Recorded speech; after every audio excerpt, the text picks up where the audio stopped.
হ্যাঁ বন্ধুরা, যে দেখো শেরু অসুস্থ, আজকে বমি করলো দুপুরবেলা খাওয়া দাওয়া করার পরে। যে দেখো এখন এই টেবিল ফ্যানের নিচে রেখেছি, ওপরে সিলিং ফ্যানও চলছে। এই যে দেখো এত গরম পড়েছে যে শেরু একদম অসুস্থ। এখন আবার অবশ্য একটু গাজর দিয়ে পাতলা একটু ডালের জল দিয়ে ভাত নিয়ে এলাম, না হলে তো না খেলে তো আরও অসুস্থ হয়ে যাবে। বাবা, ও বাবা, শেরু বাবা, বাবা, এই যে শোনো, এই যে ফ্যানের নিচে এত গরম পড়েছে না বন্ধুরা, কি বলবো, একদম অসুস্থ হয়ে গেছে। দেখো চুপচাপ।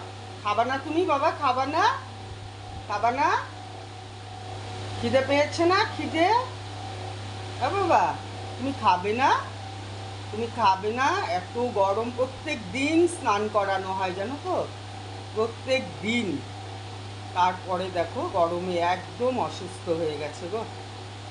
বাবা, তুমি খাবা না সোনা? খাবা না? খাবা তো, খাবে তো, তুমি তুমি খাবে তো।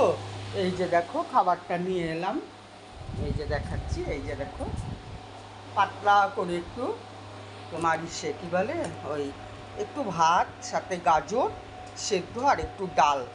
তুমি খাবার না সোনা? খিদে পাইছে না? উঠে বসছে দেখো, খিদে পেয়ে গেছে। বলে আমার সোনা রে, তাহলে রাখছি বন্ধুরা, ওকে একটু খাইয়ে দিই। ও তো নিজে কোনো দিন খায় না, ওকে খাইয়ে দিতে হয় না বাবা। ও নিজে হ্যাঁ, ও নিজে কখনো খাবে না, কিচ্ছু না, একটা বিস্কুটও না। বিস্কুট ওকে দেওয়া হয় না, ওর অবশ্য গ্যাস অম্বলের দোষ তো, ওকে দেওয়া হয় না। তোমার ওই জেলোসিলও নিয়ে আসা হলো, জেলোসিল ডাক্তার বলেছে এরকম বমি করলে জেলোসিল দিয়ে দিতে। এত গরম, মানে কি বলবো, গরমে। আর ওই যে এখানে ছোট ছেলে ওকে পাশে নিয়ে বসে আছে ফ্যানের নিচে, মানে কি বলবো আর। ঠিক আছে তাহলে রাখছি বন্ধুরা, টাটা বলো তুমি সবাইকে, বলো টাটা, সুস্থ হয়ে আবার আসবে না শোনা, টাটা।